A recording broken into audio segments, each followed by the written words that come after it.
Okay, hello everybody. Welcome to this week's performance objective video. This week we're gonna do a UE. We're actually gonna go back to fire and do some more on it, because if you watched last week's video, you know that didn't actually make a fire, and that's because there was some wind problems. And as you're gonna find out in this video, and as you may have found out in the last video, wind is not good for fire. So today's video is going to be more on the safety of fire once you've actually got a fire lit. But it's also going to be on building one with the materials that we covered last week.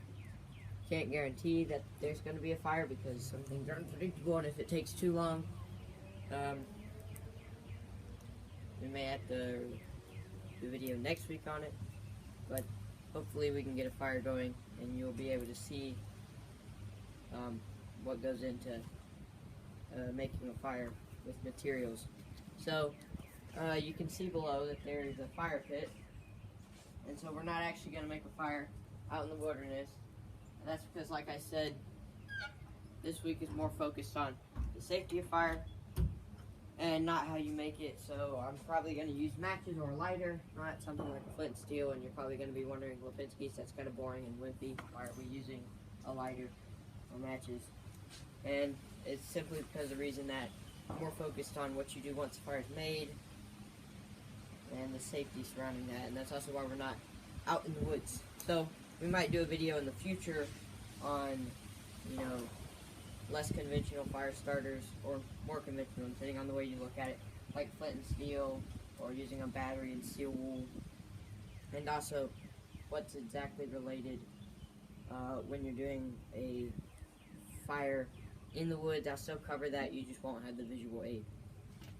So first off, if we can go back to our guidebooks, it's essential subject,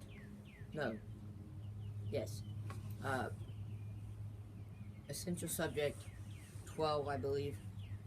And we see the first thing that you need with your fire is tinder, and we covered that last week, but we're going to go into it more this week with a few other things. So you saw that I shaved up some fat wood, and if you're confused on anything of what I'm saying right now, you should be able to go back to last week's video and see what I'm talking about. But anyway, so last week you saw I shaved up fat wood. I kind of described it to you as Christmas tree or pine trees that had resin in it, and that's what that is. We don't actually have that this week because that got ruined, blown away. We don't have the shavings, but we still got fat wood, so I'm going to show that to you real quick and kind of point out to you how you find fat wood and how you know what it is. So, you can see right here, okay, so as you can see well, you see how there's kind of an orange it almost kind of looks clear. So that's how you know you've found fat wood. Usually you don't actually see this on the outside. There's regular old bark on the outside, much like this. So if you're going into the woods and you kind of want some of this stuff, you're actually going to see this on the outside, or this on the outside. But inside, it's going to be kind of this almost clear, kind of orange, it smells good, and that's how you know it's fat wood. And this stuff is really good because basically what it is it's all the oils from the tree collected into one spot. It's kind of like a resin, and so oils and greases catch on fire very well, so that's why they can be good for starting fires.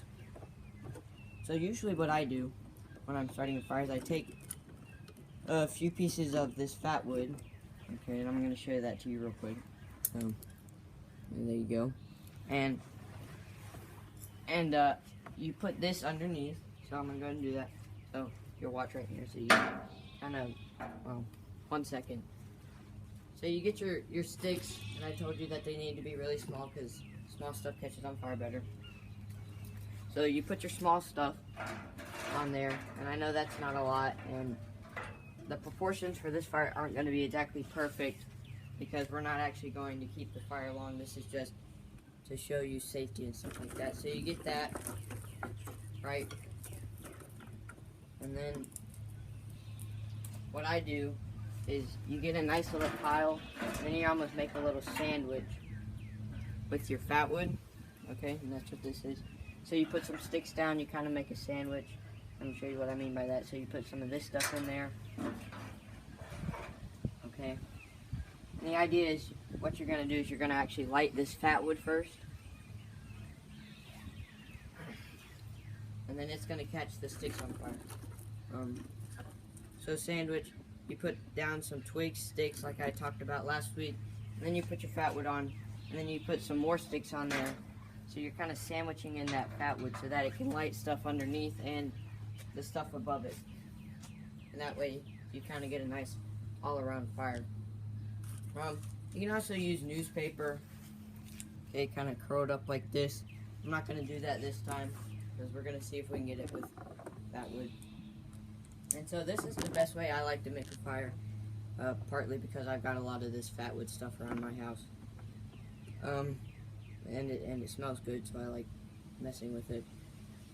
But if you didn't have access to this, like I said, newspaper would work.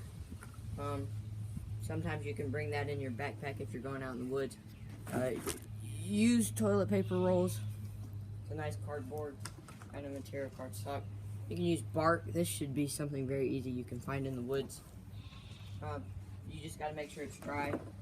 Drink trays. Sometimes if you've gone to a restaurant and then you go camping, you can use these, tear them up. And all this stuff is just good stuff that catches on fire very quickly and allows you to get it going. So we're going to use a lighter to get this fire started.